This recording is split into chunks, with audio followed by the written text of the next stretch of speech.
Hola, soy Enrique Espinosa Loyola, trabajo en la FES Acatlán de la UNAM y estoy adscrito a la licenciatura en Matemáticas Aplicadas y Computación. Este semestre daré los cursos de Cálculo 1 y de temas selectos de Matemáticas 1. Este es el inicio de una serie de videos que apoyarán la materia de Cálculo 1 y los cuales estaremos subiendo periódicamente. Espero que les sea de mucha ayuda y nos vemos en el curso.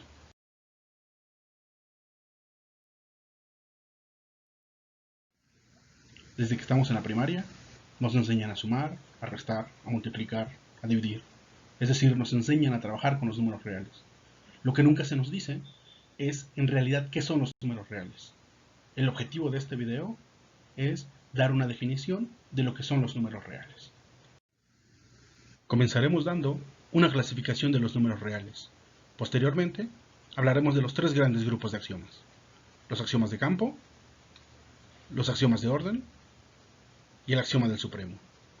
Estos axiomas nos van a permitir desarrollar todas y cada una de las propiedades que poseen los números reales. Daremos una primera clasificación de los números reales. Los primeros números que se nos enseñan son los números naturales, con los cuales aprendemos a contar, en donde se incluye el 1, el 2, el 3. Una vez que se nos enseña a sumar y a restar, es necesario ampliar nuestro conjunto de números, y es por eso que aparecen los números enteros, en donde ya se incluye al 0 y a los números negativos. La siguiente operación es la multiplicación y la división.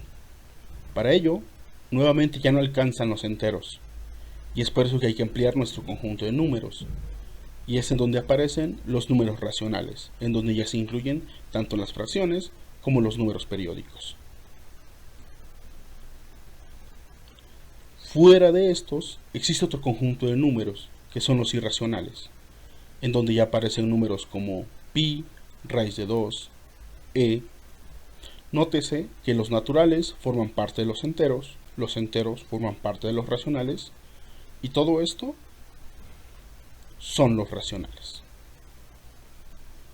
Estos dos los pongo separados porque los números reales se clasifican entre irracionales y racionales, y todos ellos forman el conjunto de los números reales. Los números reales es un conjunto dotado con dos operaciones binarias, las cuales me permiten asociar dos elementos con un tercer elemento de los mismos números reales. Estas dos operaciones las vamos a llamar suma y producto. Ellas me satisfacen ciertos axiomas. Los axiomas de campo, tales como la cerradura, la que permite decir que las operaciones son binarias, es decir, suma de dos reales es de nuevo un real, producto de dos reales es de nuevo un real. La conmutatividad es aquella que nos dice que el orden de los factores no altera el producto.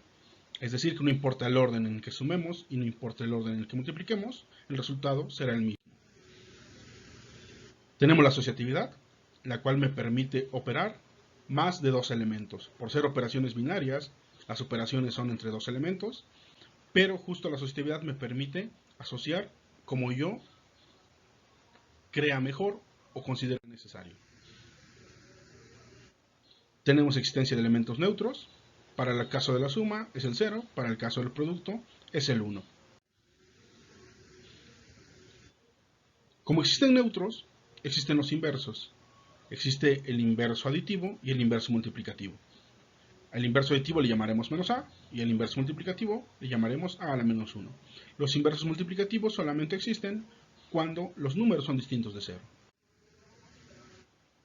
Y una operación o una propiedad que nos permite relacionar la suma y el producto es la distributividad. Todos estos forman los axiomas de campo. Dentro de los números reales tenemos también una relación de orden, la de ser menor que, y es la que me permite comparar dos elementos dentro de los números reales. Y de allí salen los axiomas de orden. Tenemos principalmente tres axiomas de orden. Uno, que es uno de los más importantes, es la ley de tricotomía, la cual me dice que cualesquiera dos números reales solamente se satisface una de estas tres. A es menor que B es menor que A o A es igual a B, todas siendo un no exclusivo. Tenemos la consistencia de las operaciones sobre la relación de orden. Es decir, necesitamos saber cómo se comporta el orden con respecto a la suma y con respecto al producto. Si A es menor que B, entonces si yo le sumo lo mismo en ambos lados de la desigualdad se mantiene. Si A es menor que B y C es diferente de 0, entonces si yo multiplico por lo mismo en ambos lados de la desigualdad también se mantiene. Y finalmente tenemos la transitividad. Si yo tengo que A es menor que B y que B es menor que C, entonces A va a ser menor que C. Es decir, le va a transferir la propiedad de ser menor que. Uno de los axiomas más importantes, y es de los que más conflicto causa entre los estudiantes, es justo el axioma del supremo.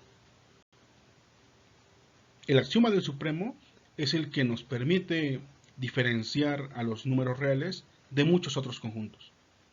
Es decir, de muchos otros campos. Por ejemplo, Q es un campo, el de los racionales, pero no cumple el axioma del supremo.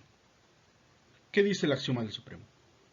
Pues dice que si tenemos un subconjunto de R acotado superiormente diferente del vacío, este va a tener supremo. Y además el supremo será de nuevo un número real. Junto a los axiomas, tenemos otras propiedades igual de importantes que nos van a permitir desarrollar todas nuestras propiedades, es decir, son las que nos van a permitir amalgamar las propiedades que nos desarrollan nuestros axiomas, y son las propiedades de la igualdad. La primera de ellas es la propiedad de simetría, es decir, si A es igual a B, entonces B es igual a A. También tenemos la consistencia de la suma con respecto a la igualdad y la consistencia del producto con respecto a la igualdad. Es decir, si yo sumo lo mismo en ambas cosas que son iguales, o multiplico lo mismo en ambas cosas que son iguales, el resultado será el mismo. Y además tenemos finalmente la transitividad. Si A es igual a B y B es igual a C, entonces A es igual a C. Es decir, B le transfiere la propiedad de ser igual a A y a C.